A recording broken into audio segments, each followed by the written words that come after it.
I anticipate that this is going to be about a few observations in regards to actual space travel, you know, instead of the imaginary, fantastic, dreamed up space travel that we see in many science fiction movies and such. So, for one thing, there is no faster than light travel that could be possible unless you really start dreaming about it. And, you know, maybe I'll be proved wrong. That's what many scientists probably are saying right now. Yeah, maybe. Maybe I will. But until then, really, even within the Earth solar system, travel is going to be slow, or even if it's fast, it's still slow. So, for example, you could go to, I've seen estimates of making it to Mars in maybe a week because of acceleration and then turning around and decelerating for the rest of it under constant power.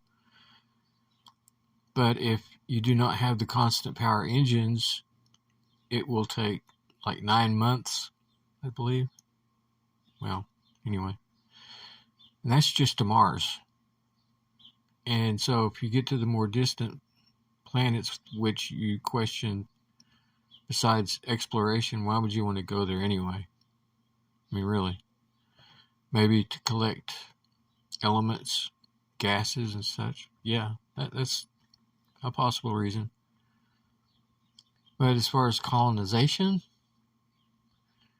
yeah, you're going to be talking about probably space stations, either very, very large or for some reason having independent, out of the way places,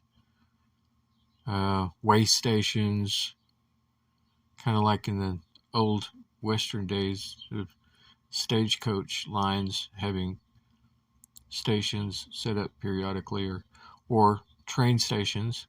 There you go. Something similar in outer space. So most recently, I've been making stories related to, but not exactly related to, Star Trek, where that I decided, yeah, I will leave out the transporters for humans at the moment. You can transport, but not humans. It would kill them. That's my rationale. Well, there's the other thing, is faster than light travel. I indicated warp speed and warp drive, and where that's more fiction and more fantasy than it is science at this point. You could make up scenarios where that you're mind traveling. In other words, the mind is traveling somewhere but not the body. Those kind of things. And maybe if your mind can travel large distances, then it can be reinstituted into a distant body.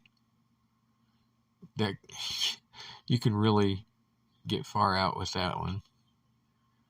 So even if the distant body was robotic or android-like, you can kind of see the possibilities there that if you work on mind transference, we might be able to get there. It just wouldn't be organic physical body, at least not immediately, so that if you were transferred to an android, that it would be an android for a certain period of time, but it would find a way to grow a body. Weird, huh? Yeah. But it's possible that you could work out a story that would make sense of that. Yeah. But whenever you really pull yourself out of the Star Trek and even the Star Wars universes, and look at the actual universe, it kind of gives you pause, and at times it puts you through several emotional layers, even anger. Why didn't anyone tell me? Oh, it's, you go through stuff like that. And of course, if you slow down enough, which is what it takes, to look at the truth and what's going on around you and the truth of science and in the world, well, yeah. And I think at times people have told themselves, I'm not smart enough to understand that, so I'm just not even going to think about it. Well, yeah, then you can just let fantasy do with your mind what it will and just be done with it. A way to occupy your space and a way to do your time in life. Yes. So, yeah, something to reflect on. I'm sure this is not my only conversation on such things, but I am in a stage of reflection and thinking about what's next, as far as what kind of fictional stories I would come up with. So, yeah. Okay, I'll just end this out with that. Thanks for listening. I am Eugene, the son of Douglas.